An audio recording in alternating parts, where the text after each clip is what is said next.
Në një qytet të rrëmbyer nga nxitimi, një vajzë e vogël 7 vjeçare, me kitaren e saj më të madhe se trupi, lufton për të shpëtuar nënën e saj të sëmurë.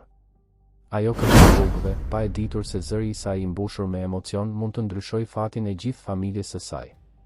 Kur një mundësi e papritur i del përpara, ajo nuk nguron dhe regjistrohet në një spektakël talentesh që mund t'ia transformojë jetën përgjithmonë. Nëse kjo histori ju interesoj, mos harroni të abonoheni në kanalin ton dhe na tregoni nga cili qytet po na ndiqni, vazhdojmë. Premtoj se kjo do të jetë historia më e mirë që do të dëgjoni në jetën tuaj. Mëngjesi zgjohej ngadalë në qytetin e Tiranës. Qielli ende mbante atë nuancë gri tipike të metropoleve, ku betoni dukej se thithte çdo gjurmë ngjyre. Rrugët e qendrës tashmë kishin filluar të mbusheshin me njerëz të nxituar, secili i zhytur në mendimet e veta, angazhimet e veta, urgjencat e veta. Askush nuk shikonte anash. Askush nuk ndalonte. Qyteti nuk e falte atë që hezitonte. Por në atë cep të rrugës së Durrësit, pranë stacionit të autobusit, diçka ndryshe tërhiqte vëmendjen e kalimtarëve. Një vajzë e vogël, me flokë gështenjë të lidhur në 2 gërsheta të çrregullta, ishte ulur mbi një kuti kartoni. Pranë saj, e mbështetur me kujdes pas murit, një kitare e vjetër që dukej se kishte jetuar shumë histori para se të arrinte në duart e saj. Instrumenti ishte pothuajse sa madhësia e saj, jo proporcional, por ajo e mbante me një familjaritet që sfidonte moshën e saj të re. Emri i saj ishte Lira. Ishte vetëm 7 vjeç, por sytë e saj ngjyrë kafe ruanin një thellësi që nuk përkonte me fëmijërinë. Nuk ishin sy të dikujt që luante në rrugë apo vraponte pas balonave. Ishin sy të dikujt që tashmë e njihte ashpërsinë e botës, të dikujt që kishte mësuar shumë herët se çfarë do të thotë përgjegjësi. Kishte veshur një bluzë roz të zbeth dhe një palë xhinse të arnuara në gjunjë. Në këmbë, një palë atlete të bardha që dikur kishin qenë të reja, por që tani mbanin shenjat e kohës dhe të përdorimit të vazhdueshëm. Para saj, në dyshemen e pist nga pluhuri dhe mbeturinat e letrave, një kasket e vjetër qëndronte e kthyer përmbys. Brenda saj, disa monedha tingëllonin lehtë sa herë që dikush kalonte dhe, i shtyr nga një impuls dëmshurie apo kurioziteti, hidhte aty një kontribull. Lira e rregulloi kitaren në preher, mori frymë thellë dhe filloi të luante. Gishtat e saj të vegjël rëshisnin mbi tela me një shkaftësi befasuese. Akordimi nuk ishte i përsosur, disa nota dilnin më të tensionuara se sa duhej, por kishte diçka në mënyrën se si ajo luante që prekte shpirtin e atij që dëgjonte. Ishte sinqeriteti. Ishte përkushtimi total. Nuk kishte artificialitet, nuk kishte pretendime. Vetëm një fëmijë dhe muzika e saj. Dhe pastaj ajo filloi të këndonte. Zëri i Lirës ishte i hollë dhe delikat, por mbarte me vete një forcë të papritur. Çdo fjalë dilte e ngarkuar me emocion, çdo notë duke e shkulur nga një vend i thellë brenda saj. Kënga ishte e thjeshtë, përsëritse, por prekse. Ishte një melodi që fliste për diellin, për dritën, për dashurinë e pakushtëzuar. Një këngë që, për atë që kalonte me vrap, mund të dukej thjesht një tjetër këngë fëmijësh. Por për Lirën, ajo këngë ishte gjithçka. Ti je rrezja ime e diellit, e vetmja rrezë e dielli. Ti më bën të lumtur kur qielli është gri. Ti kur nuk do ta dish, i dashur, sa shumë të dua. Të lutem, mos ma merr rrezën e diellit. Teksti i honte në përcepin e zhurmshëm, duke konkuruar me zhurmën e makinave, borive, bisedave të nxituara. Disa njerëz ndalonin për disa sekonda, shikonin vajzën me një përzierje keqardhjeje dhe admirimi, dhe vazhdonin rrugën e tyre. Të tjerë as që e vinin re praninë e saj, të humbur në kufjet e tyre dhe në shqetësimet e tyre. Por kishte nga ata që ndalonin vërtet. Ata që afroheshin, vendosnin një monedhë në kasket dhe qëndronin aty, qoftë edhe për një moment të shkurtër, duke dëgjuar atë zë të vogël që mbante peshën e një historie që ata kur nuk do ta njihnin. Lira këndonte çdo ditë në atë cep. Mbërrinte herët në mëngjes, rreth orës 8, dhe qëndronte aty deri në fillim të pasdites. Pastaj mblidhte gjërat e saj, fuste me kujdes kitaren brenda një këllëfi cope të grisur, mblidhte monedhat nga kasketa dhe vraponte për në shtëpi. Për të, kjo nuk ishte një zgjedhje. Ishte një domosdoshmëri. Ishte mënyra e saj për të luftuar. Atë mëngjes të enjte, lëvizja ishte më intensive se zakonisht. Njerëzit shkonin e vinin pa pushim. Lira vazhdonte të këndonte, duke përsëritur të njëjtën këngë, gjithmonë të njëjtën këngë. Ajo nuk dinte të tjera. Nuk kishte nevojë. Ajo këngë mjaftonte. Ishte kënga që nëna e saj e këndonte për të kur ishte ende foshnjë, në kohët kur gjithçka dukej më e thjeshtë, më e sigurt. Ishte kënga që e përkunte në netët e vështira, që e qetësonte kur kishte frikë. Ishte kujtimi më i çmuar që Lira ruante nga një kohë kur jeta ende nuk ishte bërë kjo luftë e vazhdueshme. Nëna e saj quhej Elena. Një grua 32 vjeç me flokë të errët e të gjatë, sy të lodhur por ende plot ëmbëlsi. Elena kishte qenë e re, e bukur dhe plot ëndra. Kishte punuar si robaqepse, si shitse në dyqan, si pastruese. Bënte çfarëdo që ishte e nevojshme për të siguruar që Lira të kishte ushqim në tryez dhe një çati mbi kokë. Të dyja jetonin vetëm në një dhomë të vogël me qira në periferinë e Tiranës, në një lagje të quajtur Kamës. Dhoma ishte e vogël, me lagështirë, me mure të qëruara dhe një dritare që nuk mbyllej mirë. Por ishte shtëpia e tyre. Ishte vendi ku përqafoheshin në ditët e këqija, ku ndanin bukën e përditshme, ku Elena i mësonte Lirës të lexonte, të shkruante, të ëndërronte. Por muajt e fundit gjithçka kishte ndryshuar. Elena kishte filluar të ndjente dhimbje të forta në barë. Në fillim i injoroi. Merrte qetësues të lirë të blerë në farmacinë e lagjes dhe vazhdonte të punonte. Por dhimbjet u përkeqësuan. Erdhën marramendjet, dobësia, të fikëtit. Një fqinje e gjeti të rrëzuar në banjë një mëngjes dhe thiri një ambulancë. Në spitalin publik, pas orësh të terapitjeje dhe analizash bazike, mjekët i dhanë diagnozën që Elena aq shumë e druante, një problem serioz që kërkonte trajtim të menjëhershëm. Fjalët ishin teknike, të komplikuara, por kuptimi ishte i qartë. Ajo ishte shumë e sëmur. Kishte nevojë për operacion, për ilaçe të shtrenjta, për ndjekje të vazhdueshme mjekësore. Elena qau kur mori lajmin. Jo për veten e saj, por për Lirën. Kush do të kujdesej për vajzën nëse ajo nuk do të arrinte të shërohej? Kush do ta ushqente, do ta mbronte, do ta donte? Lira ishte gjithçka që Elena kishte në botë. Ishte arsyeja e saj për të jetuar, thesari i saj më i madh, prova e gjallë se dashuria mund të jetë e pastër dhe e vërtet edhe kur gjithçka përreth shembet. Trajtimi në spitalin publik ishte i ngadalt, burokratik, i pamjaftueshëm.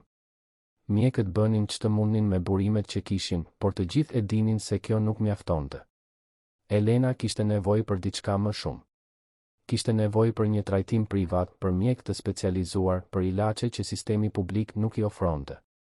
Dhe e gjithë kjo kushtonte para. Shumë para. Para që ato nuk i kishin. Ishte atëherë kur Lira mori vendimin. Elena ishte shtrirë në shtratin e dhomës së vogël, e dobët dhe e zbetë, kur vajza ju afrua me kitarën në duar. Ishte një instrument që i kishte përkitur vetë Elenës, e cila luante në mbrëmjet me muzikë popullore të lagjes para se të sëmurej.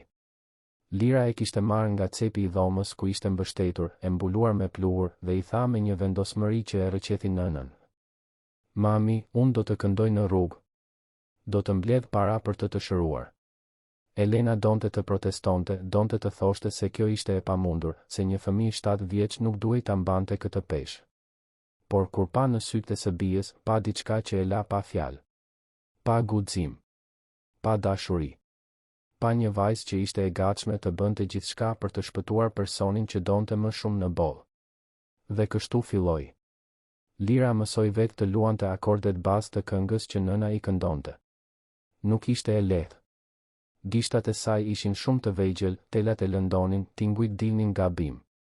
Por ajo nuk u dorëzua. U stërvit ditë e net, derisa më në fund arriti të luante në mënyrë të pranueshme. Dhe pastaj doli në rrugë. Në fillim ishte poshtëruese. Njerëzit kalonin dhe qeshnin me të. Disa bënin komente dashakeqe. Të tjerë e injoronin plotësisht. Kishte ditë kur ajo kthehej në shtëpi me kasketën pothuajse bosh, duart e vrara dhe syt plot lodh. Por Elena e priste me një përqafim të ngrohtë dhe i thoshte: "Ti je heroina ime, Lira. Mos e harro kur këtë." Dhe ato fjalë i jepnin vajzës forcë për t'u kthyer të nesërmen. Me kalimin e javëve, Lira fitoi besim.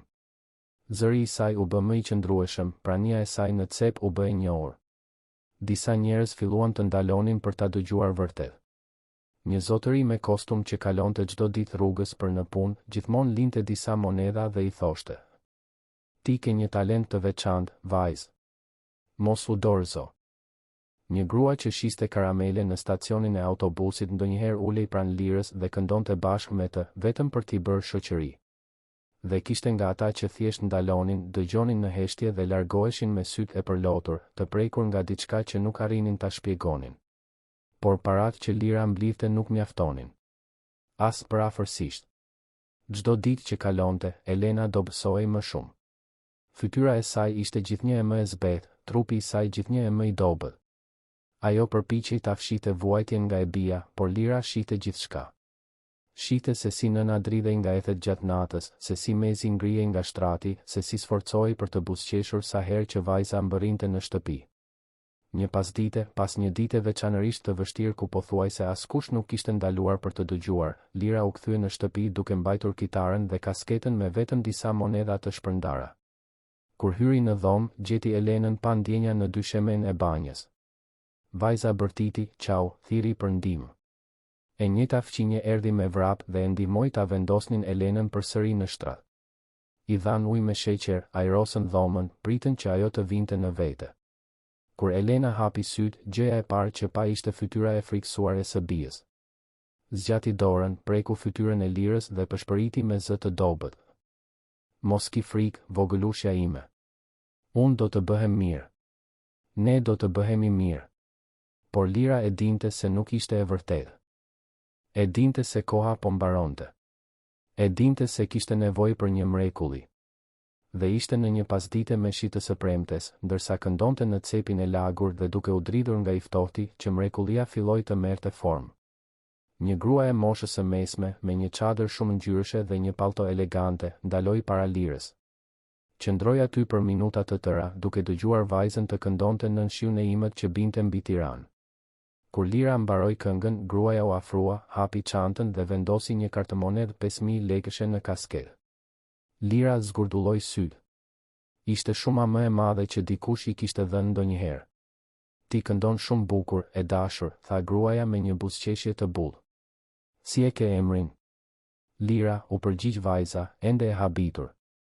Lira, ti ke një talent të rrallë. A ke menduar ndonjëherë të marrësh pjesë në ndonjë konkurs? Vajza tundi kokën. Nuk e dinte se për çfarë po fliste gruaja. Gruaja atëherë hapi sërish çantën dhe nxori një fletëpalosje. Shiko këtë. Është një program talentesh që do të zhvillohet në televizion. Po bëjnë audicione të hapura për fëmijë dhe adoleshentë. Çmimi është 20 milion lekë. Lira e mori fletëpalosjen me duar që i dridheshin. Shkrimi i saj ishte ende bazik, por arriti të lexonte fjalët kryesore: audicione të hapura, talente të Shqipërisë, çmimi 20 milion lekë. Zemra i rahu fort. 20 milion lekë. Ishin më shumë para se sa ajo mund të mblidhte në 1000 jetë duke kënduar në rrugë.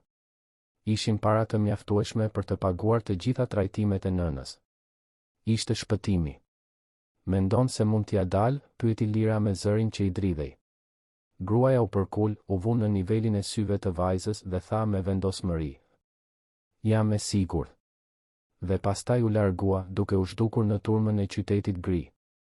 Lira shikoi fletëpalosjen e lagur nga shiu, e ruajti me kujdes brenda këllëfit të kitarës dhe vrapoi për në shtëpi më shpejt se kurrë.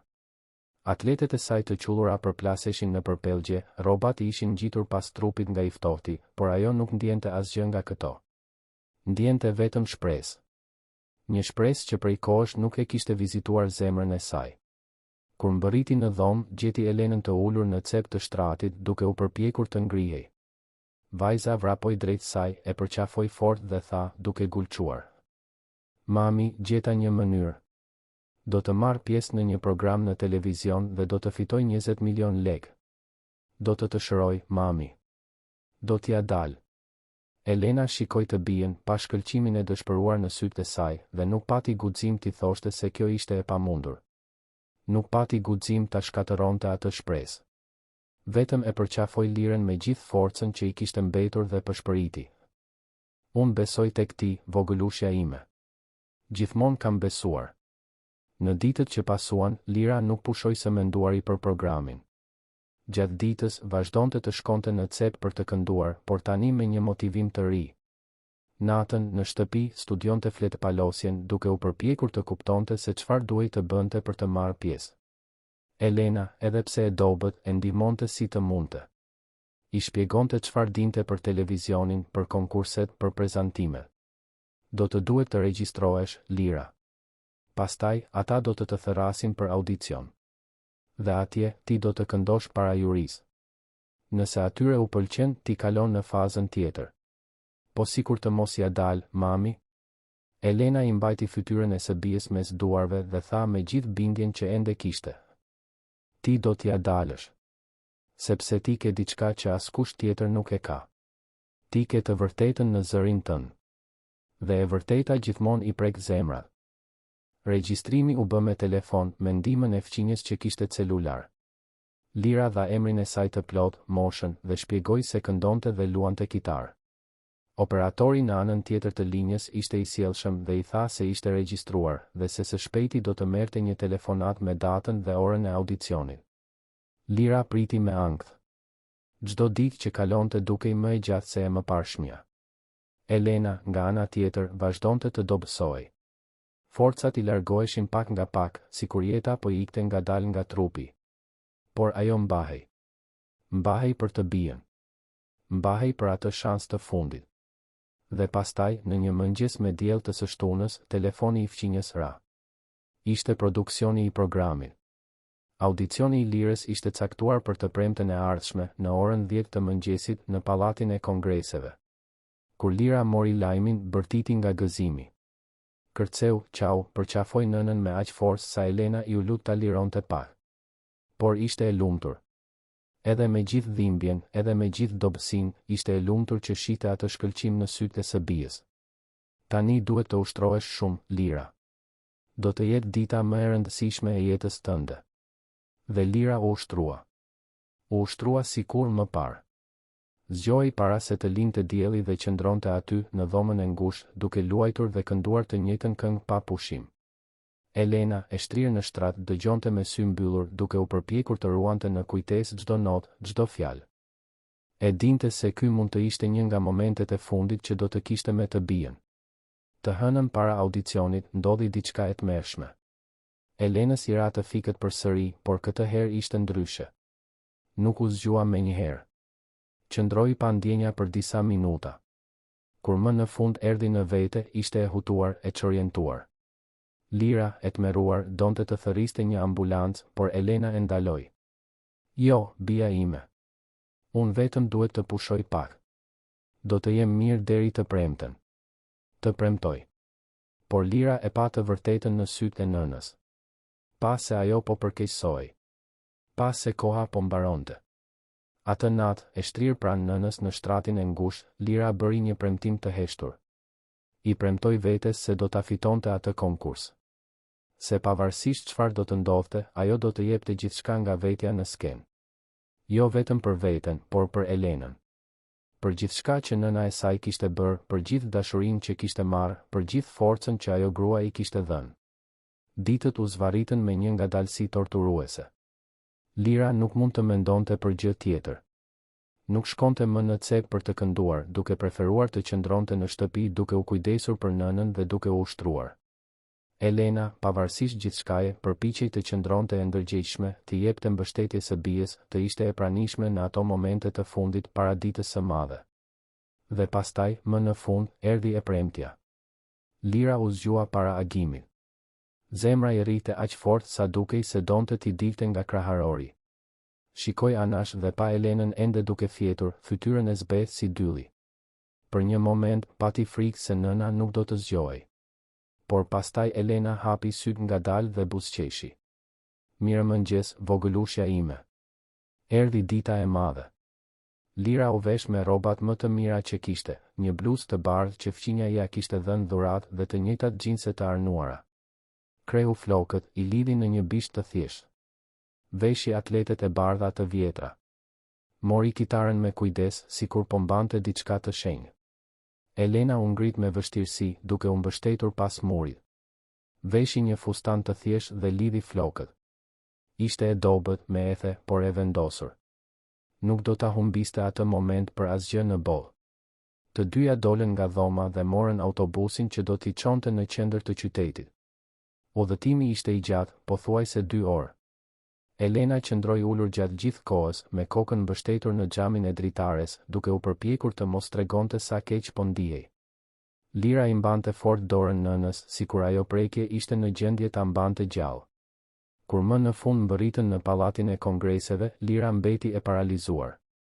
Ndërtesa ishte e madhe, imponuese, e rrethuar nga njerëz elegant dhe pajisje të shtrenjta. Kamera televizive ishin kudo. Makina luksoze të parkuara në hyrje. Kandidat të veshur me rroba firmato, të shoqëruar nga prindër të veshur mirë dhe me vetbesim. Lira dhe Elena, me rrobat e tyre të thjeshta dhe kitaren e vjetër, dukeshin krejtësisht të papërshtatshme aty. Por vajza mori frym thellë, shtrëngoi dorën e nënës dhe tha: "Hajde, mami. Ne mund t'ja dalim."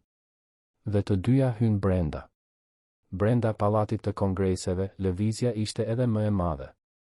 Kishte radhë të gjata, njerëz që bërtisnin, producent që vraponin nga njëra anë në tjetrën me bloqe shënimesh, kamera që filmonin gjithçka. Lira u ndje e vogël, e parëndësishme, e humbur në atë det njerëzish dhe zhurme. Por vazhdoi përpara. Pas më shumë se një ore pritjeje në radhë, më në fund erdhi radha e Lirës. Një asistent produksioni, një djalë i ri me flokë të ngritur dhe kufje, thiri emrin e saj.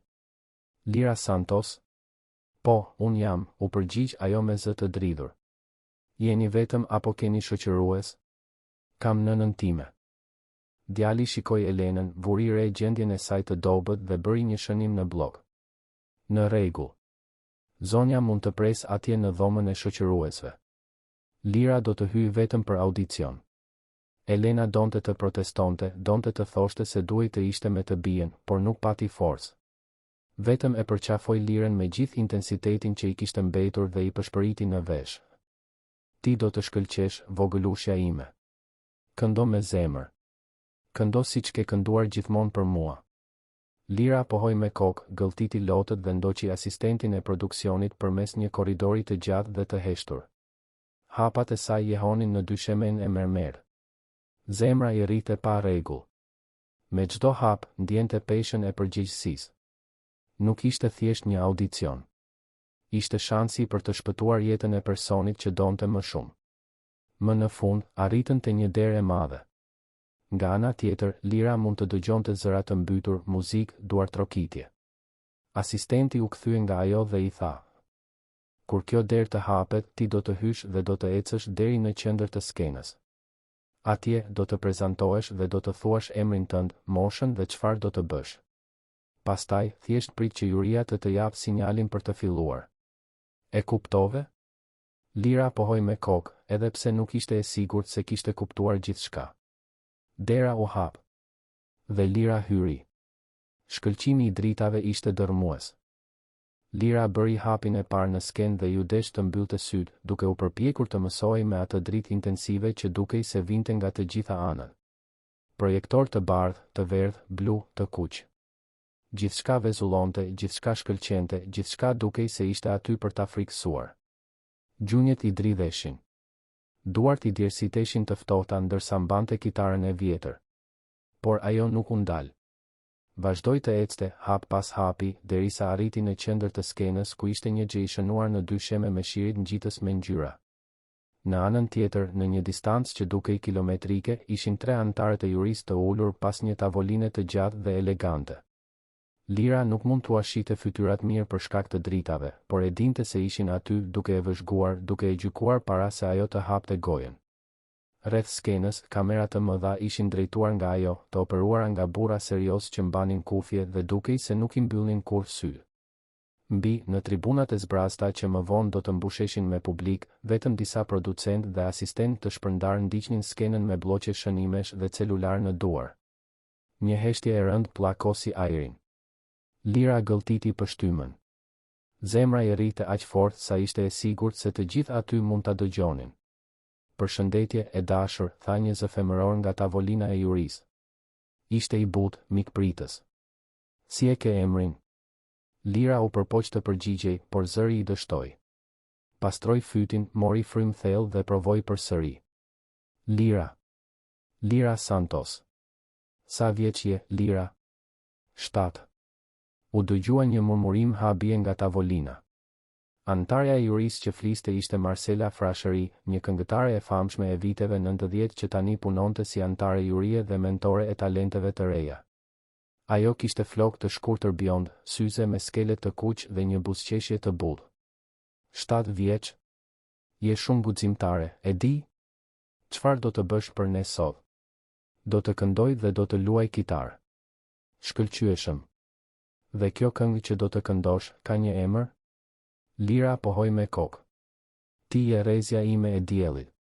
Pran Marcelës, i ulur me një qëndrim të ngurtë dhe krahët e kryqëzuar, ishte Ferdinand Lejka, një dirigent i respektuar dhe i njohur për të qenë jashtëzakonisht kërkues me kandidatët. Ai kishte mjekër të thinjur, vishte një kostum të zi pa të meta dhe syze. E vëzhgonte Lirën me një shprehje serioze, pothuajse të painteresuar. E ke kompozuar ti këtë këngë? Pyeti Ferdinandi me një zë të rëndë dhe autoritar. Jo, zotëri. Është një këngë që nëna ime ma këndonte kur isha foshnjë. Kuptoj. Dhe do ta luash vërtet këtë kitar apo është thjesht dekor? Lira ndjeu një shtrëngim në gjoks. Ajo pyetje tingëlloi si një provokim, sikur ai po dyshonte tek ajo para se ta dëgjonte.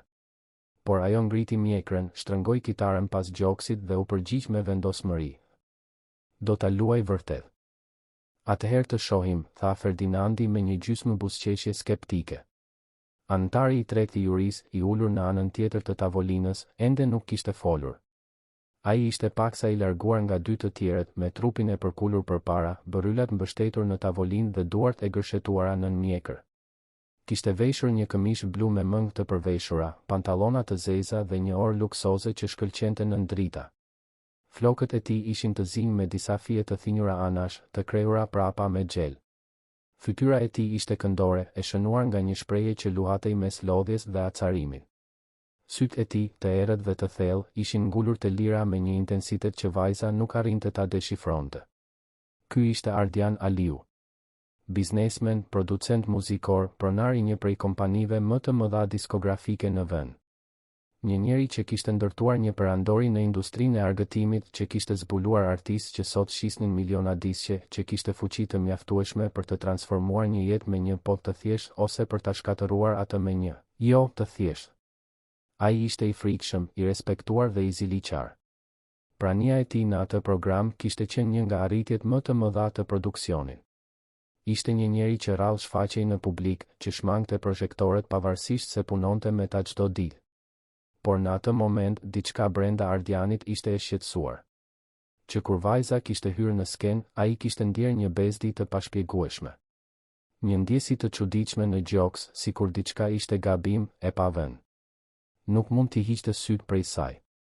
Ajo fytyrë e vogël, ata flokë gështenjë të lidhur në bisht, ata sy të mëdhenj e të frikësuar. Kishte diçka familjare aty, por ai nuk arrinte ta identifikonte se çfarë. Mund të fillosh kur të duash, Lira, tha Marcela me butësi. Lira e rregulloi kitarën në prehër, vendosi gishtat në tela. Duart i dridheshin ende, por ajo mori frym thellë, mbylli syt për një çast dhe mendoi për nënën. Mendoi për Elenën që priste atje në dhomën e shoqëruesve, e dobët dhe e sëmur, por që bënte tifo për të.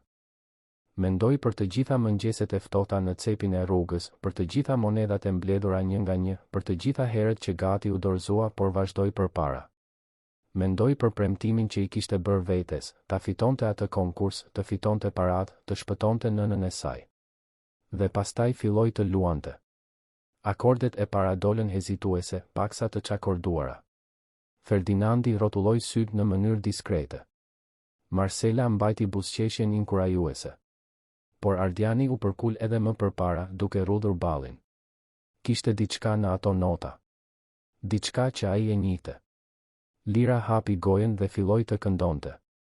Ti je rezja ime e diellit, e vetmja rezë e dielli. Zëri i saj, i vogël dhe i holl, jehonte nëpër skenë. Nuk ishte teknikisht i përsosur. Kishte nota që dështonin, frymëmarrje në vendin e gabuar, një akordim që luhatej. Por kishte të vërtetë. Kishte emocion. Kishte diçka kaq të pastër, kaq të ndershme në atë zë, sa ishte e pamundur të mos e ndjeje. Ti më bën të lumtur kur qielli është gri. Ardiani mbeti i paralizuar. Ajo këngë e mallkuar. Ai e njihte. njihte çdo fjalë, çdo notë, çdo pauzë. Ajo jehonte në kujtesën e tij si një fantazmë e varrosur prej kohësh. Zemra filloi t'i rrite pa rregull. Duart e tij, më parë të gërshetuara, tani ishin shtrënguar njëra me tjetrën me aq forcë sa nyjet e gishtave ishin bërë të bardha. Ti kur nuk do ta dish, i dashur, sa shumë të dua. Kujtimet erdhën si një vërshim. Ardiani e pa veten 7 vjet më të ri, në një apartament të vogël e të ngushtë në periferi të Tiranës. Shihte gruan që donte, Elenën, shtatzën disa muajshe, duke kënduar atë këngë ndërsa përkëdhelte barkun. Ajo këndonte çdo natë, thoshte se donte që foshnja ta njihte zërin e saj kur të lindte. Ardiani kujtonte se si e përqafonte nga pas, se si mbështeste fytyrën në barkun e saj dhe ndjente goditjet e vogla. Kujtonte se i premtonte se do të kujdesej për të dyja, se kur nuk do t'i braktiste, se do të ishin një familje. Por ai gënjeu. Të lutem, mos ma merr rrezen e diellit. Zëri i Lirës filloi të dridhej, por ajo vazhdoi. Lotët filluan t'i rridhnin nëpër fytyrë duke lagur kitarën. Ajo nuk po qante sepse ishte nervoze apo kishte frikë. Po qante sepse ajo këngë mbarte gjithë dhimbjen e saj, gjithë dëshpërimin e saj, gjithë dashurinë e saj për nënën që po vdiste. Ardiani ndjeu një ny t'i formohej në fy. Duart i dridheshin. Bota e tij po shembej aty, në atë skenë, para asaj vajze që nuk e kishte parë kur më parë, por që disi ndjente se e njihte. Filloi të bashkonte pjesët. Mosha e saj. Kënga. Nëna e sëmur që ajo përmendi. Jo. Nuk mund të ishte. Lira e mbaroi këngën. Akordi i fundit jehonte në heshtjen e studios. Ajo uli kokën, fshiu lotët me kurrizin e dorës dhe priti. Priti për verdiktin që do të vendoste të ardhmen e saj. Pati një heshtje që dukej se zgjati një përjetësi. Marcela ishte e para që foli. Zëri i saj ishte i prekur. Lira, e dashur, kjo ishte shumë e veçantë. Shumë intensive. Ti je vetëm 7 vjeç, por këndon sikur ke jetuar jetë të tëra. Nga vjen ky emocion? Lira ngriti fytyrën. Faqet i kishte ende të lagura. Unë këndoj për nënën time. Ajo është shumë e sëmur. Më duhet ta fitoj këtë çmim për të paguar trajtimin e saj. Marcela vuri dorën në gjoks, dukshëm e emocionuar. Ferdinandi, dirigjenti i rrept, rregulloi syzet dhe pastroi fytin para se të fliste. Historia jote është prekse, pa dyshim. Por unë duhet të jem i sinqert me ty teknikisht, prezantimi yt kishte të meta. Akordimi yt nuk është i përsosur, humbe ritmin në disa momente, dhe kitara jote është e çakorduar. Lira ndjeu botën t'i shembej. Lotët rodhen sërish. Ajo do të eliminohej. Nuk do të arrinte ta shpëtonte nënën. Kishte dështuar. Por Ferdinandi vazhdoi, megjithatë ekziston diçka në zërin tënd që nuk mësohet. Ekziston shpirti. Ekziston e vërteta. Dhe kjo, zonjush e re, është më e rrallë se teknika. Unë votoj po për ty. Lira zgurdulloi syt, duke mos besuar atë që dëgjonte. Marcela duartrokiti dhe thirri. Edhe unë votoj po. Ti je një talent i papërpunuar që duhet të gdhendet, por ke gjithçka për të shkëlqyer. 2 vota po. Lirës i duhej vetëm edhe një për të kaluar.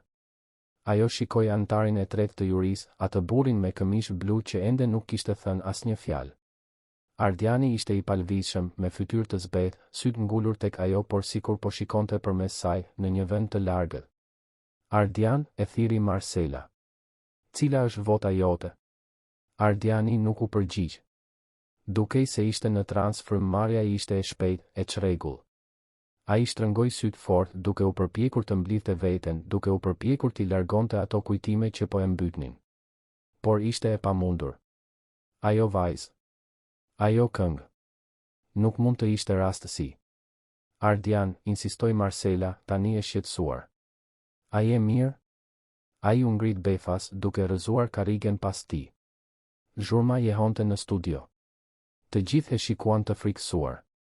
Ardiani kaloi dorën nëpër fytyrë, u kthye dhe filloi të ecte drejt daljes së skenës. Unë kam nevojë për një moment, murmuriti me zë të ngjirur. Më falni. Dhe doli me nxitim, duke lënë pas një heshtje të habitur. Lira mbeti aty, e hutuar dhe e frikësuar. Marcela dhe Ferdinandi u pan me njëri tjetrin, pa ditur që të bënin. Një nga producentët erdhi me vrap në sken, u foli diçka me zë të ullët juristëve. Pati një diskutim të shpejtë. Më në fund, Marcela u kthye nga Lira dhe i tha me një buzëqeshje të sforcuar. Lira, e dashur, ti je miratuar për fazën tjetër. Urime. Vajza ndjeu këmbët t'i dridheshin. Ja kishte dalë. Vërtet ja kishte dalë. Ajo falenderoi me zë të dridhur, mori kitarën dhe doli nga skena pothuajse me vrap. Duhej t'i tregonte nënës. Duhej të shihte Elenën, ta përqafonte, ta ndante atë gëzim me të. Ndërkohë, në korridoret e pallatit të kongreseve, Ardian Aliu lëkundej si një i dehur. U mbështet në murin e ftohtë, duke u përpjekur të merrte frym. Zemra i rrite pa kontroll. Mendja i ishte në kaos. Ai nuk duronte ta pranonte, por duhej ta dinte. Duhej të ishte i sigurt. Pa një nga asistentët e produksionit duke kaluar me një blok shënimesh dhe e thiri me një gjest të prerë. Ti! Eja këtu! Djali u afrua, i friksuar nga toni agresiv i anëtarit të jurisë. Po, zoti Aliu. Ajo vajza që sapo u prezantua. Lira Santos. Dua të gjitha informacionet që ke për të. Menjëherë. Asistenti mbylli syt, i hutuar. Zotëri, nuk e di nëse mundem. Nuk po të kërkoj leje, shpërtheu Ardiani. Dua të di kush është ajo, nga vjen, kush janë prindërit e saj. E kuptove? Djali pohoi me kokë shpejt, i tmerruar. Po, zotëri. Do ta verifikoj menjëherë. Dhe doli me vrap. Ardiani mbeti aty, mbështetur në mur, me duar që i dridheshin. Mbylli syt dhe u kthye në të kaluarën. 7 vjet e disa muaj më parë, ai ishte vetëm një producent muzikor fillestar, që punonte me artistë të vegjël lokal, duke u përpjekur të krijonte një emër në industri. E njohu Elenën në një mbrëmje me muzikë popullore në Kamës. Ajo këndonte me një zë të ëmbël dhe autentik që e ma gjepsi menjëherë. Filluan të bisedonin, të takoheshin, të dashuroheshin. Elena ishte gjithçka që Ardiani nuk ishte. Ajo ishte e thjeshtë, e ndershme, me rënje modeste. Punonte si rroba qepse gjatë ditës dhe këndonte natën nga pasioni, jo përpara. Ai u tërhoq jo vetëm nga bukuria e saj, por nga pastërtia, nga autenticiteti. Pran Elenës, Ardiani ndjej sërish njeri, larg falsitetit të industrisë muzikore. Ata jetuan bashkë për gati një vit. Një vit lumturie të vërtet, planesh për të ardhmen, ëndrash të përbashkëta. Dhe pastaj Elena mbeti shtatzën. Ardiani e kujtonte qartë ditën kur ajo i tregoi lajmin. Ishin në apartamentin e vogël ku jetonin dhe Elena kishte përgatitur një darkë speciale. Pasi hëngrën, ajo i mbajti duart dhe i tha me sy që i shkëlqenin. Ardian, unë po pres një fëmijë. Do të bëhemi prindër. Ai duhej të ishte gëzuar. Duhej ta kishte përqafuar Elenën dhe të kishte festuar. Por në vend të kësaj, ndjeu panik. Panik se do të lidhej, se nuk do të arrinte të ndiqte karrierën, se do të mbetej i bllokuar në periferi përgjithmonë. Në atë kohë, po merrte propozime për të punuar me kompani të mëdha diskografike në qendër të Tiranës. Propozime që nënkuptonin më shumë para, më shumë status, më shumë mundësi. Por gjithashtu nënkuptonin përkushtim total, ndryshime drastike, sakrifica. Ai i tha Elenës se ishte i lumtur. Gënjeu. I tha se do të kujdesej për të dhe për fëmijën. Gënjeu përsëri. Gjatë muajve në vijim, ndërsa barku i Elenës rritej, Ardiani distancoi emocionalisht. Kalonte gjithnjë e më shumë kohë jashtë shtëpisë, i zhytur në punë, duke shmangur përballjen me realitetin. Dhe pastaj, kur Elena ishte në muajin e 7 të shtatzënisë, Ardiani mori vendimin më frikacak të jetës së tij. Pranoi një propozim për të punuar në një kompani të madhe diskografike. Por kushti ishte të ndryshonte qytet për një kohë, t'i përkushtohej ekskluzivisht punës, pa shpërqendrime. Ai e dinte se kjo nënkuptonte braktisjen e Elenës dhe foshnjës. E dinte se po bënte një gabim të tmerrshëm. Por ambicia foli më fort. Ai la një letër. As nuk pati guxim të fliste personalisht. Në letër shpjegonte se nuk ishte gati të bëhej baba, se duhej të ndiqte karrierën e tij, se ajo dhe foshnja do të ishin më mirë pa të. La disa para mbi tavolinë dhe u largua. Nuk u kthye më kurrë. Nuk telefonoi kurrë. Nuk deshi të dinte kurrë. Ndërtoi karrierën e tij, perandorinë e tij, pasurinë e tij. Pati marrëdhënie sipërfaqësore që nuk zgjatën kurrë. Jetonte vetëm në një apartament luksos në blok, i rrethuar nga arritje profesionale dhe zbrazëti emocionale. Her pas here, në momentet e heshtjes, kujtonte Elenën. Pyeste veten nëse ajo kishte lindur, nëse fëmia ishte djalë apo vajzë, nëse ishin mirë. Por kur nuk pati guxim t'i kërkonte.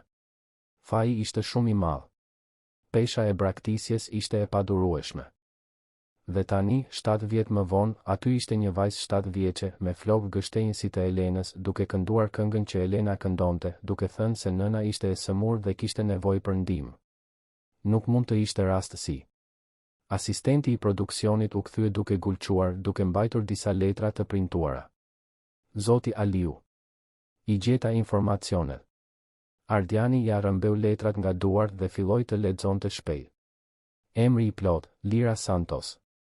Data e lindjes, 15 mars, 7 vjet më parë. Emri i nënës, Elena Santos. Adresa, Rruga e Luleve, numër 123, Kamës, Tiranë. Ardiani ndjeu këmbët t'i dridheshin. Ishte ajo. Ishte vajza e tij. Ajo vajzë në skenë, me sytë e saj të frikësuar dhe zërin plot emocion, ishte vajza e tij biologjike. Fëmia që ai e kishte braktisur para se të lindte. Dhe Elena, gruaja që ai e kishte dashur dhe lënë, ishte e sëmurë. Rënd e sëmurë. Ai mbështeti shpinën në mur dhe rëshiti derisa u ul në dysheme. Mbuloi fytyrën me duar dhe, për herë të parë pas vitesh, Ardian Aliu qau. Qau për frikën e së kaluarës. Qau për vajzën që nuk e njohu kurrë. Qau për gruan që nuk e kërkoi më kurrë. Qau për shansin për të qenë baba që e hodhi poshtë. Qau për gjithë dhimbjen që shkaktoi. Një producent kaloi nëpër korridor dhe e pa aty, ulur në dysheme, duke qarë. Donte ta pyeste nëse ishte gjithçka në rregull, por Ardiani bëri një gjest të prerë që ta linte vetëm. Dhe burri vazhdoi rrugën, duke lënë pas biznesmenin miliarder që kishte zbuluar se dështimi më i madh i jetës së tij nuk kishte qenë profesional, por personal. U desh pothuajse gjysmë ore që Ardiani të mblidhte veten. U ngrit, rregulloi rrobat e zhubrosura, lau fytyrën në një tualet aty pranë dhe mori frym thellë. Duhej të merrte një vendim. Nuk mund të kthehej thjesht në shtëpi dhe të pretendonte se asgjë nuk kishte ndodhur. Jo, pasi mësoi të vërtetën. Mori celularin dhe telefonoi avokatin e tij personal. Doktor Martin? Unë jam, Ardiani. Kam nevojë të zgjidhësh diçka për mua me urgjencë maksimale. Fol, Ardian. Çfarë të duhet? Dua të kontaktosh mjekët më të mirë në Tiranë. Specialist në. Ai ndaloi, duke kuptuar se nuk e dinte nga çfarë vuante Elena. Mjek të gjitha fushave. Dua që ata të trajtojnë një paciente të quajtur Elena Santos. Jeton në Kamës. Ajo është rënd e sëmurë dhe ka nevojë për trajtim të menjëhershëm. Dua të mbulosh të gjitha kostot. Absolutisht të gjitha. Spital privat, operacione, ilaçe, çfarëdo që të jetë e nevojshme. Pati një pauzë në anën tjetër të linjës. Ardian, do të ma shpjegosh se çfarë po ndodh? Jo. Vetëm bëj atë që po të kërkoj. Por ka një kusht, kjo duhet të bëhet në fshehtësi absolute. Pacientja dhe familja e saj nuk duhet ta dinë se kush po paguan. Shpik çfarëdo justifikimi.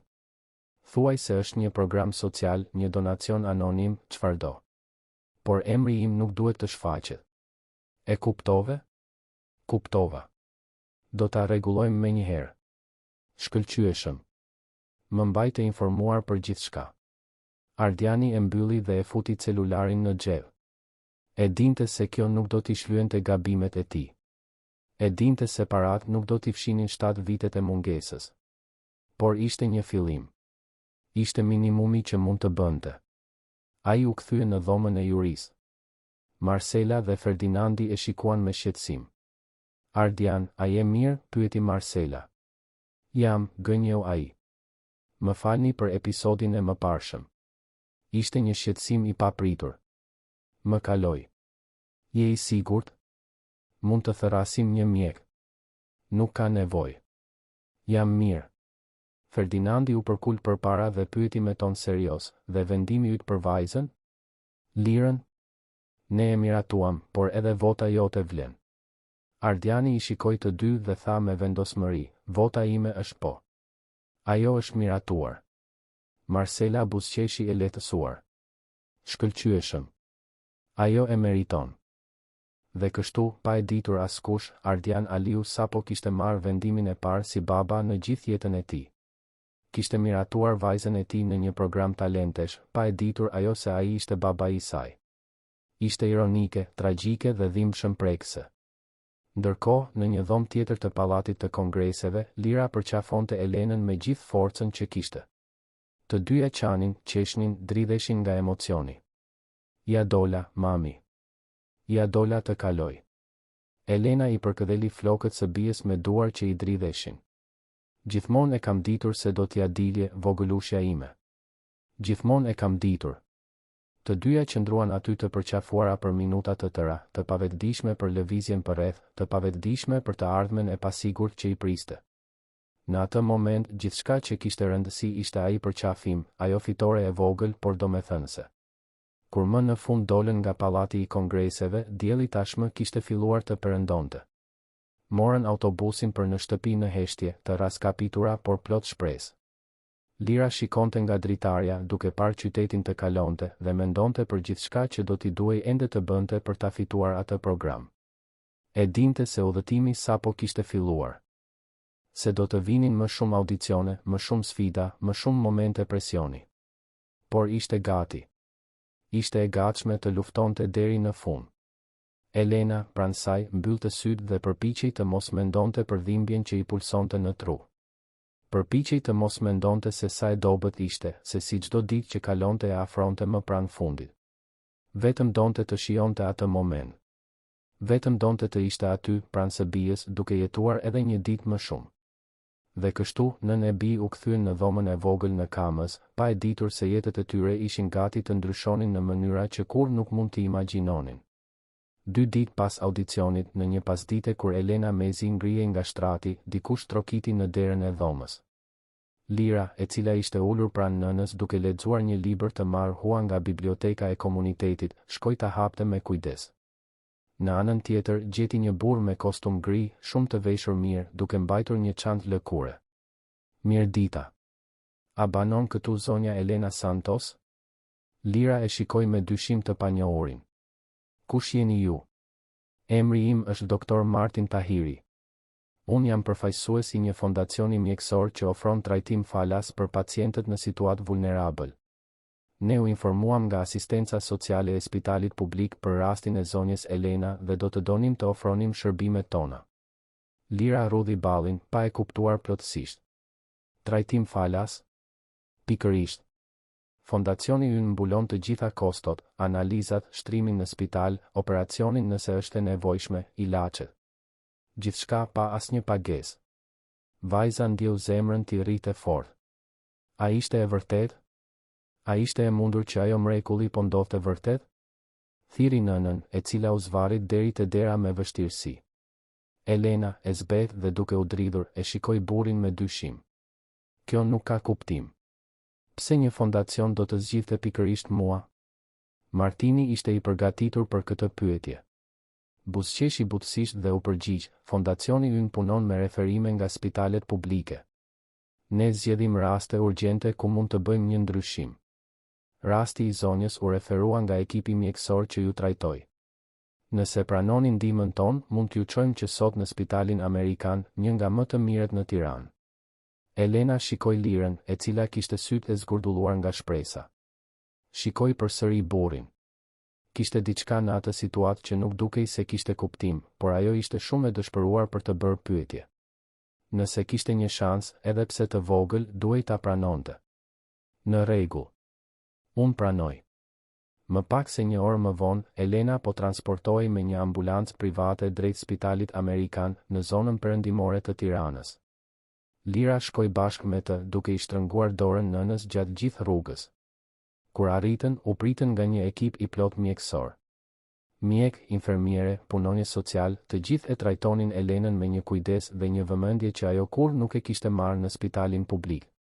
Elena ushtrua menjëherë në një dhomë komode, me një shtrat të butë, televizor, banjë private dhe madje një koltuk ku Lira mund të flinte për të qëndruar pranë nënës.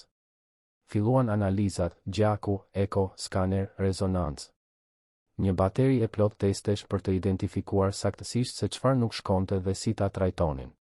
3 ditë më vonë, mjekët dhanë diagnozën përfundimtare dhe paraqitën një plan trajtimi. Elena do të kishte nevojë për një operacion, i ndjekur nga një trajtim me ilaçe specifike dhe ndjekje të vazhdueshme. Ishte komplekse, e gjatë, por kishte shanse reale për shërim. Ju keni pasur shumë fat që keni marrë këtë mbështetje, tha mjeku kryesor, një burr i moshës së mesme me syze dhe përparse pa të meta. Ky trajtim kushton rreth 30 milion lekë. Por fondacioni do t'i mbulojë të gjitha. Elena, e shtrirë në shtratin e spitalit, filloi të qante. Jo nga trishtimi, por nga lehtësimi. Për herë të parë pas muajsh, ndjente se ndoshta do të mbijetonte. Ndoshta do të kishte shansin ta shihte Lirën të rritej, të ishte e pranishme në jetën e saj. Lira, e ulur pranë shtratit, mbante dorën e nënës dhe gjithashtu qante. Por lotët e saj ishin të mirënjohjes, të shpresës, të besimit të ri për të rirë. Nuk e dinte se si, por dikush po kujdesej për to dikush po i ndihmonte. Ajo që asnjëra prej tyre nuk e dinte ishte se, në atë moment të saktë, në apartamentin e tij luksos në blok, Ardian Aliu merrte raporte mjekësore të detajuara mbi gjendjen e Elenës. Lexonte çdo fjalë me një ny në fy. E dinte se ishte përgjegjës, të paktën pjesërisht, për vuajtjen e saj. Nëse nuk do ta kishte braktisur shtatzën, ndoshta ajo do të kishte pasur kushte më të mira jetese, akses në kujdesin shëndetësor parandalues, mbështetje emocionale. Ndoshta asgjë nga këto nuk do të kishte ndodhur. Por nuk vlente të mendoj për të kaluarën.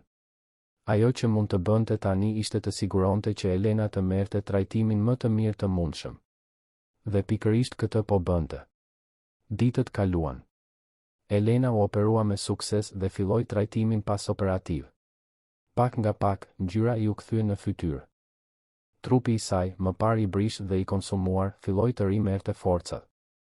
Ajo mund të ulej në shtrat, të ecte në përdhom, të hante pa ndjerë të përziera. Ishte një transformim i ngadalt, por i dukshëm. Lira e vizitonte nënën çdo ditë. Në mëngjes, shkonte në shkollën që ishte afër dhomës së tyre në Kamës.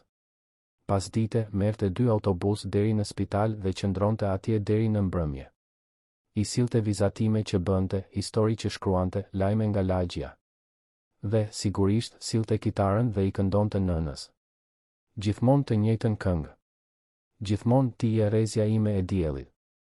Ndërkohë, programi i talenteve ecte përpara. Lira ishte miratuar për fazën tjetër, e cila do të zhvillohej pas 3 javësh. Ajo duhej të zgjidhte një këngë të re për të kënduar, të ushtrohej, të përgatitej. Por si ta bënte këtë ndërsa ndante kohën mes shkollës, spitalit dhe dhomës ku ende jetonte? Ishte Elena ajo që e inkurajoi. Ti duhet t'i përkushtohesh programit, Lira. Unë tashmë po kujdesem mirë këtu. Ti nuk duhet të shqetësohesh për mua gjatë gjithë kohës. Përqendrohu në ëndrrën tënde. Përqendrohu në fitore. Por Lira nuk mundej. Nuk mund të mendonte për programin ndërsa nëna ishte ende e sëmurë. Kështu vendosi që, edhe në fazën tjetër, do të këndonte të njëjtën këngë. Ishte e vetmja që dinte ta luante mirë, e vetmja që vinte nga zemra. Dhe nëse Juris nuk do t'i pëlqente, nuk kishte problem. Të paktën do të ishte e vërtetë. Faza e dytë e programit u zhvillua në një studio më të vogël, më intime. Ishin vetëm 10 kandidatë të përzgjedhur nga faza e parë. Secili do të duhej të prezantohej përsëri dhe vetëm 5 do të zgjidheshin për gjysmë finale. Presioni ishte i madh. Lira mbërriti në studio e shoqëruar nga një punonjëse sociale e spitalit që ishte ofruar ta çonte, pasi Elena ishte ende e shtruar. Vajza kishte veshur të njëjtat rroba si gjithmonë, bluzën e bardhë dhe xhinset e arnuara. Mbante kitarën e vjetër sikur të ishte një mburoj. Kur u thirr në sken, 3 anëtarët e juris ishin aty përsëri. Marcela i buzëqeshi kur e pa. Ferdinandi pohoi me kokë me respekt. Dhe Ardiani. Ardiani e largoi shikimin shpejt, sikur nuk duronte ta shihte drejt për drejt. Që nga audicioni, Ardiani nuk mund të pushonte së menduari për Lirën. Shihte fytyrën e saj në korridoret e punës, dëgjonte zërin e saj në ëndra, ndjente një faj dërmues sa herë që kujtonte se ajo vajzë ishte e bija dhe ajo as që e kishte iden. Ai ndiqte nga larg trajtimin e Elenës, merrte përditësime ditore, e dinte se ajo po përmirësohej. Por nuk kishte guxim të shfaqej. Jo akoma. Nuk dinte çfarë të thoshte, si të prezantohej, si të kërkonte falje për 7 vjet mungesë. Lira, mirë se të shohim përsëri, tha Marcela me dashuri. Çfarë do të këndosh për ne sot? Të njëjtën këngë si më parë, u përgjigj Lira me sinqeritet. Ferdinandi rudhi ballin. Të njëjtën? Pse nuk zgjodhe një tjetër? Sepse kjo është e vetmja që di ta luaj mirë. Dhe është kënga që nëna ma këndonte. Është e veçantë. Pati një heshtje. Marcela dhe Ferdinandi shkëmbyen shikime. Teknikisht, kandidatët duhet të ndryshonin repertorin, të tregonin shkaftësi. Por kishte diçka në ndershmërinë e Lirës që i çarmatoste. Në rregull, tha Marcela. Atëherë le ta dëgjojmë këtë këngë edhe një herë. Lira filloi të luante. Dhe këtë herë ishte ndryshe. Këtë herë, zëri i saj ishte më i qëndrueshëm, më i sigurt. Javët e provave, edhe me gjithë nxitimin, kishin dhënë frytet e tyre. Ajo nuk gaboi asnjë not. Nuk e humbi ritmin. Zëri i saj, megjithse ende i hollë dhe fëminor, mbarte një pjekuri emocionale që impresiononte. Ndërsa këndonte, Lira mendonte për nënën e shtrirë në atë shtrat spitali, duke u shëruar pak nga pak. Mendonte se si Elena buzëqeshte kur ajo vinte për vizitë. Mendonte për premtimin që kishte bërë për ta fituar atë program. Dhe e vuri gjithë këtë në këngë. Kur mbaroi, pati duar trokitje. Jo vetëm nga juria, por nga ekipi i vogël i produksionit që ishte në studio. Marcela u ngrit dhe duar trokiti me entuziazëm. Lira, kjo ishte e mrekullueshme. Ke evoluar shumë që nga audicioni. Zëri yt është më i sigurt, më i kontrolluar. Dhe emocioni vazhdon të jetë aty, i paprekur. Vota ime është po, me siguri të plotë. Ferdinandi gjithashtu u ngrit. Pajtohem. Ti ke diçka të rrallë, vajzë. Ke shpirt. Vota ime gjithashtu është po. Të gjithë shikuan Ardianin. Ai ishte i palvizshëm, me sytë ngulur në dy sheme. U deshën disa sekonda derisa më në fund ngriti fytyrën dhe shikoi Lirën. Sytë i kishte të kuq, sikur po luftonte me lotët. Po, tha me zë të ngjirur. Vota ime është po. Lira u miratua përsëri. Tani ishte mes 5 finalistëve që do të garonin në finalen e madhe. Lajmi u përhap shpejt. Programi filloi të fitonte jehon në rrjetet sociale, në gazeta, në televizion. Historia e vajzës 7 vjeçare që këndonte për të shpëtuar nënën e sëmur preku zemrat e mira njerëzve. Lira u bë një lloj simboli i luftës, i shpresës, i dashurisë birnore. Javët në vijim ishin intensive. Lira mori pjesë në intervista, fotografi, prova. Gjithçka në mbikëqyrjen e kujdesshme të produksionit të programit. Por vajza kur nuk e humbi fokusin. Çdo natë, para se të flinte, shkonte në spital për të vizituar Elenën. Dhe atje, e ulur pranë shtratit, luante kitarën dhe i këndonte me zë të ulët nënës. Elena, çdo ditë më e fortë, ndiqte rrugëtimin e së bijës me krenari dhe lot në sy. Shihte Lirën në televizion, dëgjonte njerëzit të komentonin për të në spital, merrte mesazhe nga fqinjet dhe të njohurit që thoshin se po bënin tifo. Ishte surreale. Lira e saj e vogël po bëhej e njohur në të gjithë vendin. Një natë, ndërsa Lira luante kitarën, Elena e ndërpreu butësisht.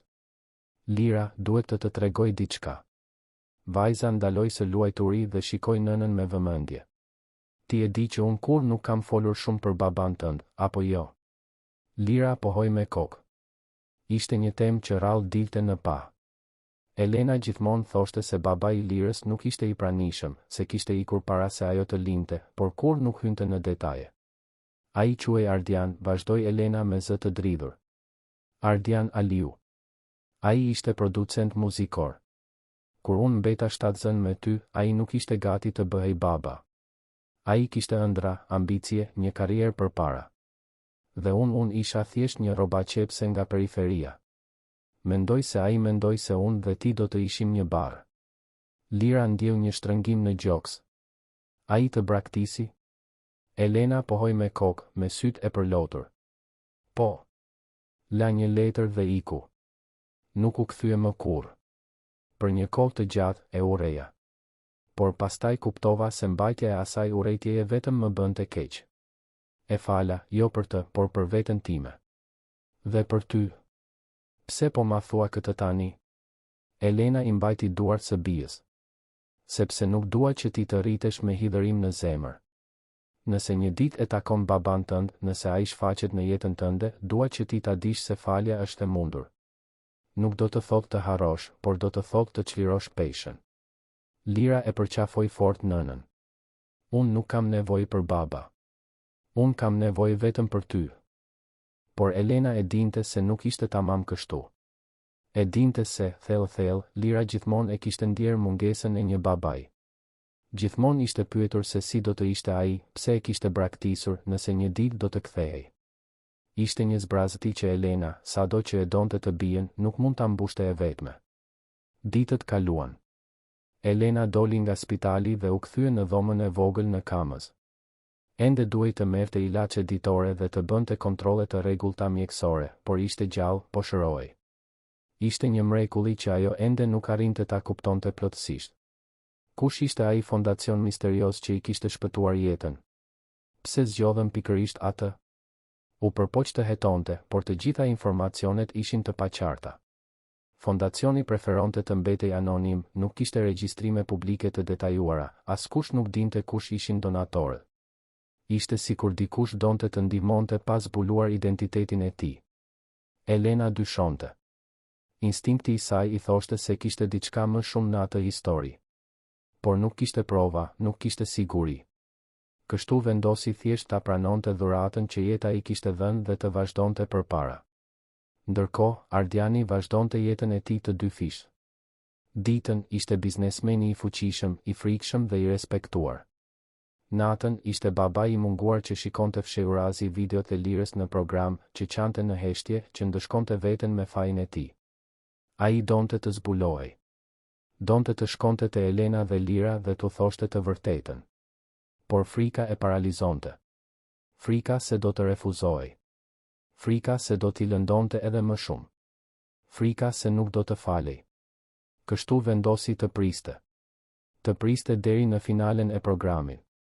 Atje, para të gjithëve, do të merrte guximin të bënte atë që duhej të kishte bërë 7 vjet më parë, të merrte përgjegjësinë e tij. Finalja e madhe ishte caktuar pas 2 javësh.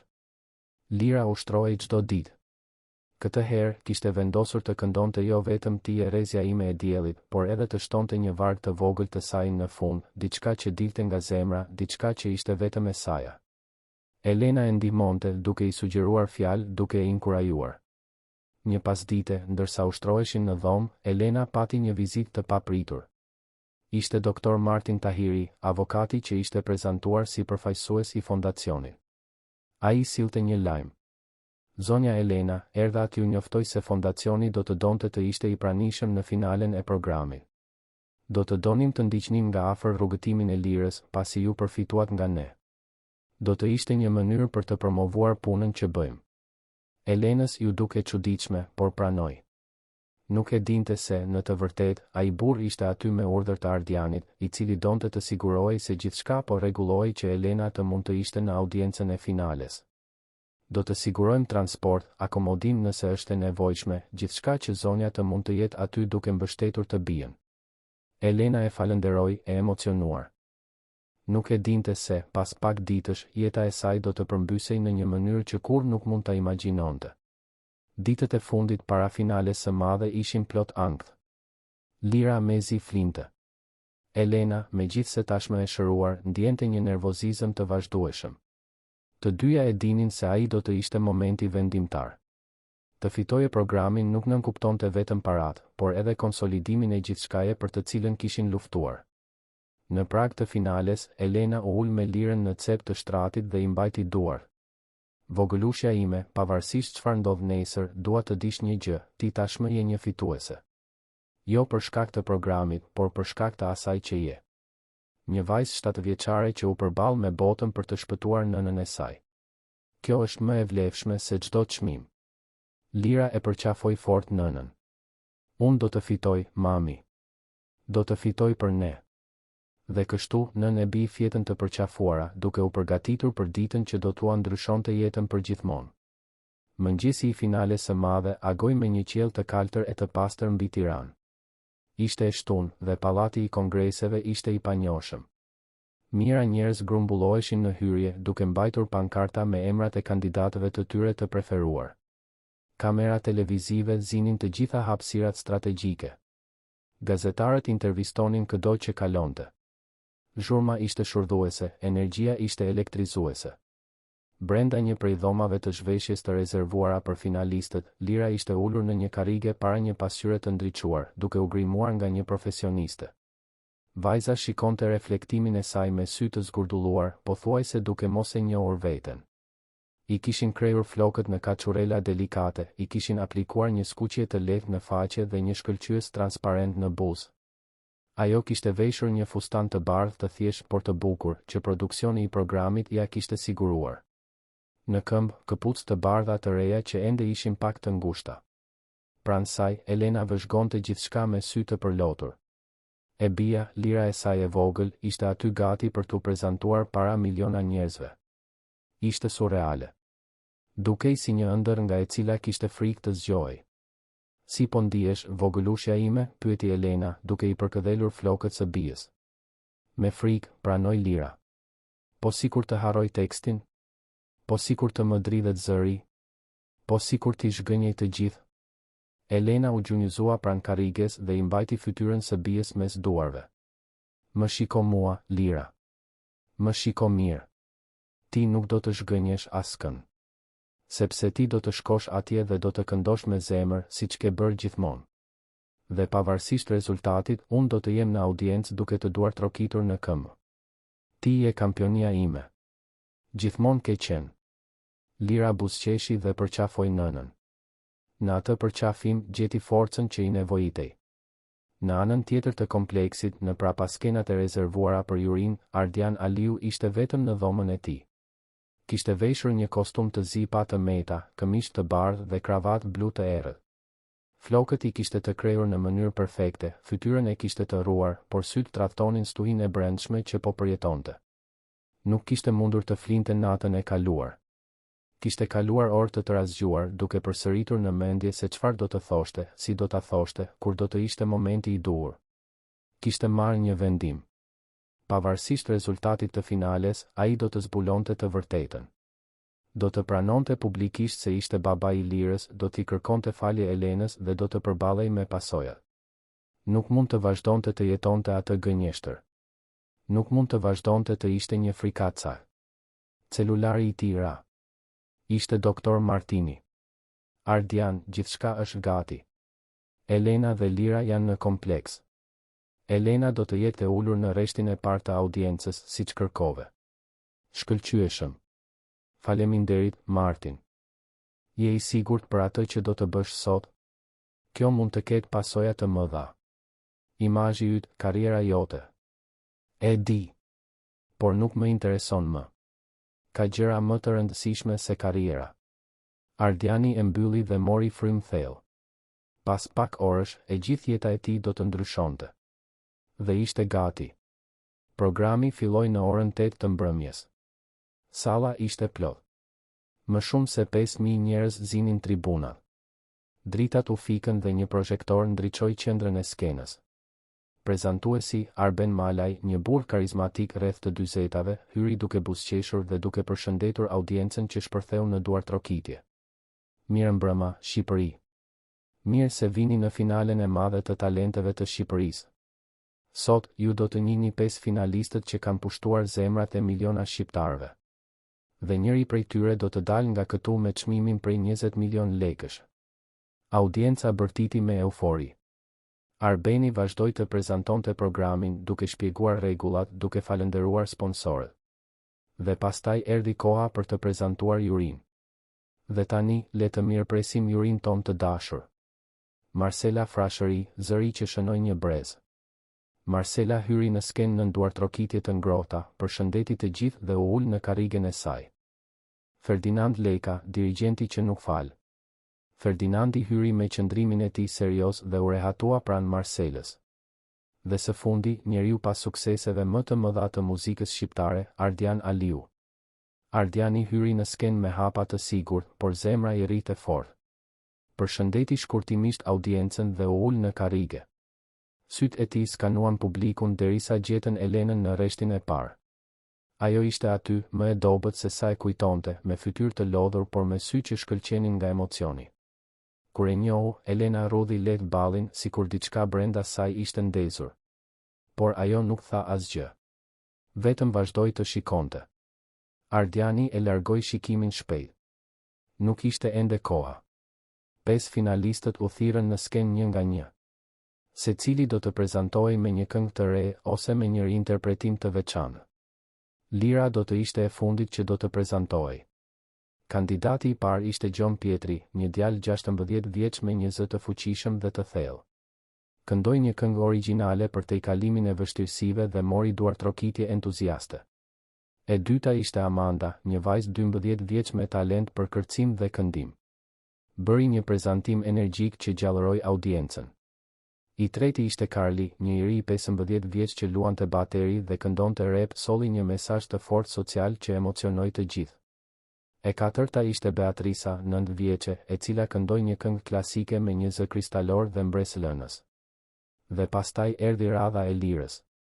Arben Malaj thiri emrin e saj dhe vajza hyri në skenë në duartrokitje që dukej se nuk kishin fund. Audienca tashmë e njihte historinë e saj. Të gjithë dinin për nënën e sëmur, për luftën në rrugë, për guximin e një fëmije 7 vjeç. Shumë ishin aty pikërisht për të. Lira eci deri në qendër të skenës, duke mbajtur kitarën e vjetër që kishte refuzuar ta ndërronte me një të re të ofruar nga produksioni. Ajo kitar ishte pjesë e historisë së saj, ishte instrumenti që nëna e saj kishte luajtur, që ajo kishte mësuar ta luante vetë.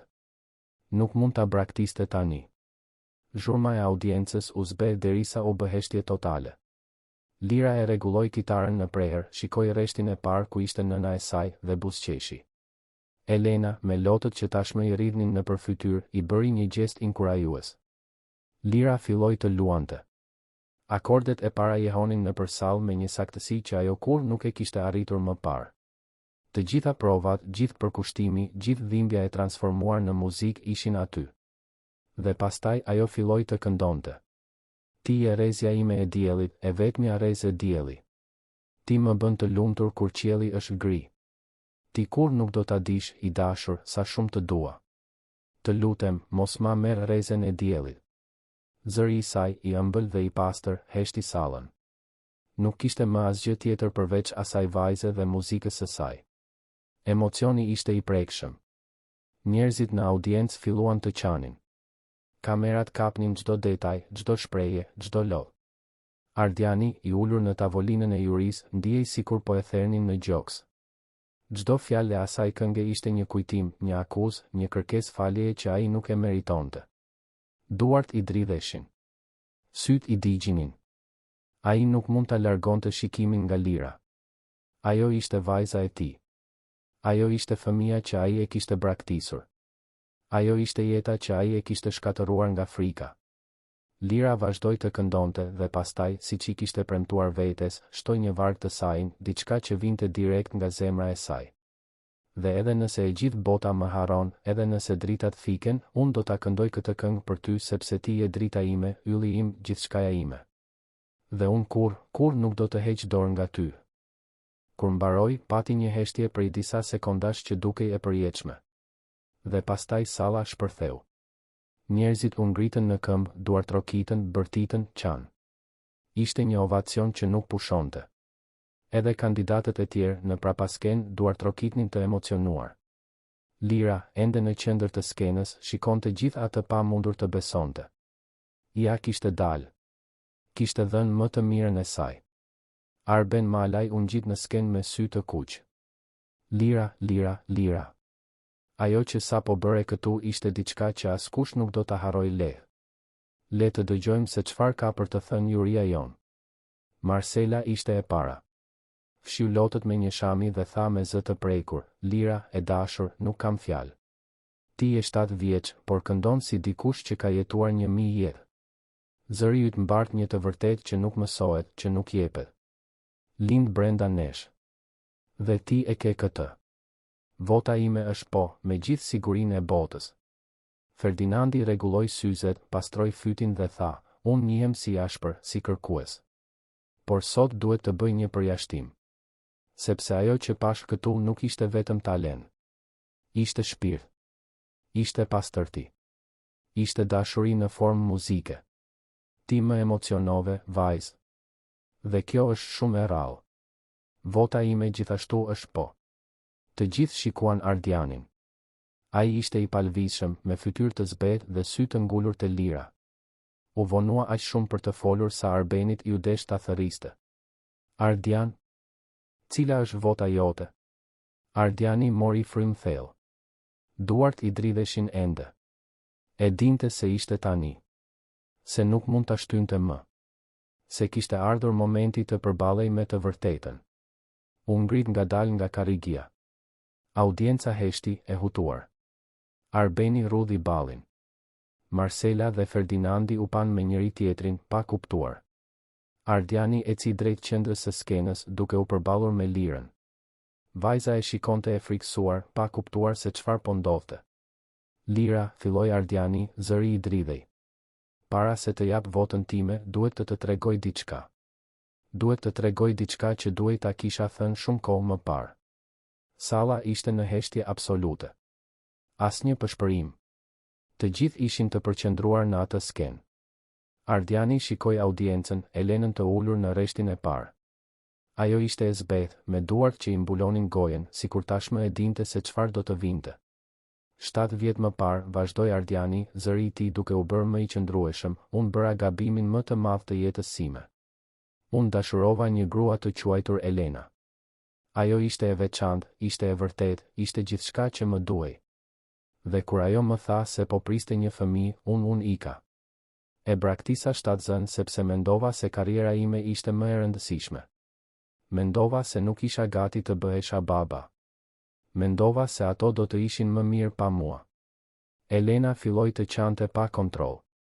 Disa njerëz në audiencë filluan të pëshpërisnin, duke u përpjekur të kuptonin se ku do të dilte kjo. Lira vazhdonte të qëndronte e palvizur, kitara ende në prehër, sytë e zgurdulluar, zemra e përshpejtuar. Ardiani u kthye nga ajo dhe u gjunjëzua në dy sheme, duke u vënë në nivelin e syve të vajzës. Lotët i rridhnin në përfytyr pa bërë asnjë përpjekje për t'i fshehur. Lira, ajo grua ishte nëna jote. Dhe ai fëmijë ishe ti, unë jam baba yt. Dhe unë kur nuk duhej t'ju kisha braktisur. Unë isha një frikacak. Isha një njeri i tmerrshëm. Dhe nuk pres që ti të më falësh, sepse nuk e meritoj. Por duhej që ti ta dije.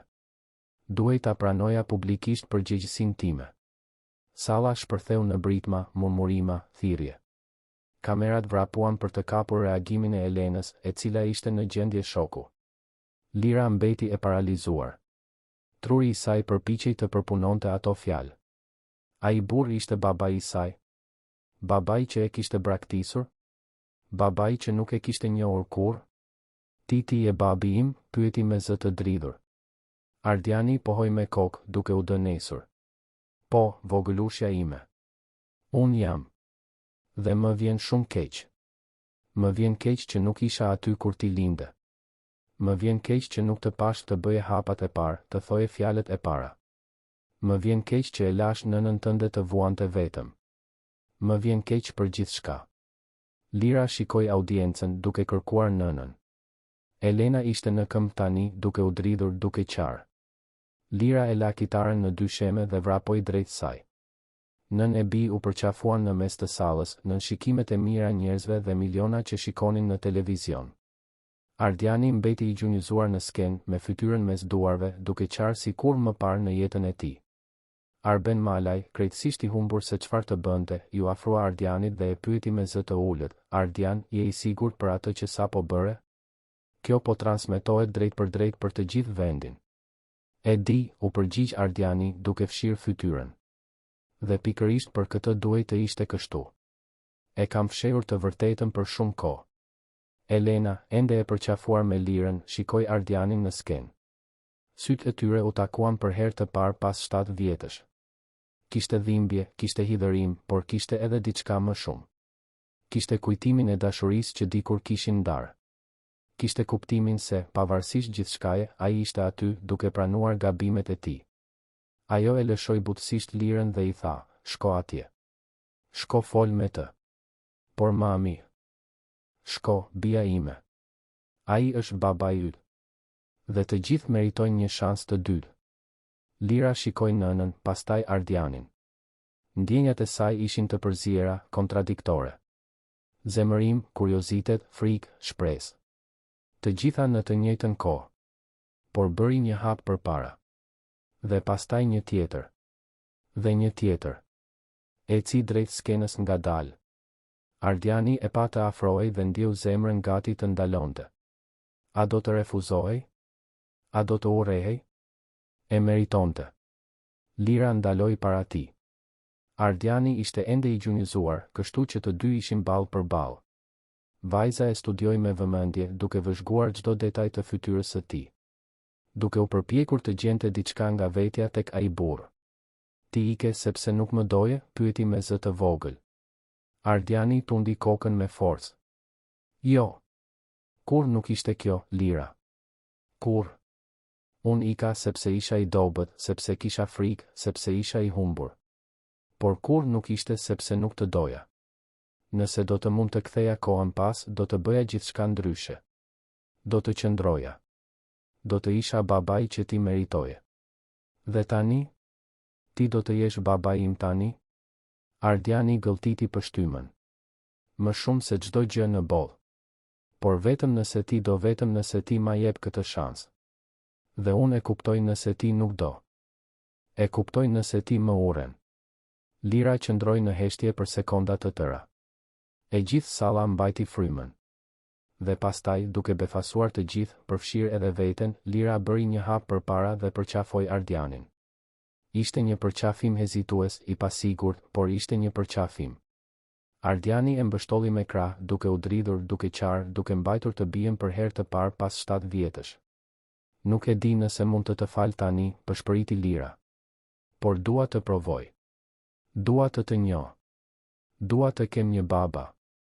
Ardiani e shtrëngoi përqafimin. Faleminderit. Faleminderit, vogëlushja ime. Të premtoj se do të kaloj pjesën tjetër të jetës sime duke u përpjekur të jem i denjë për ty. Salla shpërtheu në duartrokitje të emocionuar. Njerëzit qanin hapur. Edhe kandidatët e tjerë të harruar në prapasken ishin të emocionuar. Kjo nuk ishte më thjesht një program talentesh.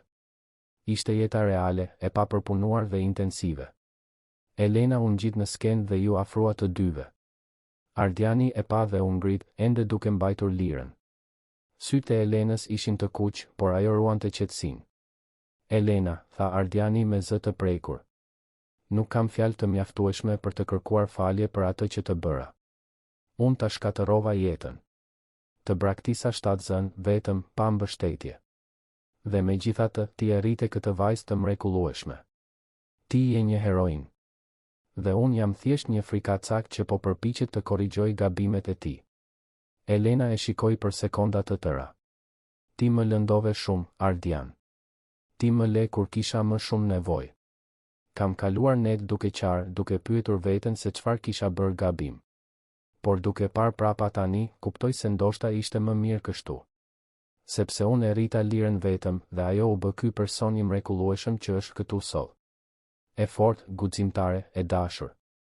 E di. Dhe unë kur nuk do të mund t'i kompensoj vitet që humba. Jo. Nuk do të mundesh.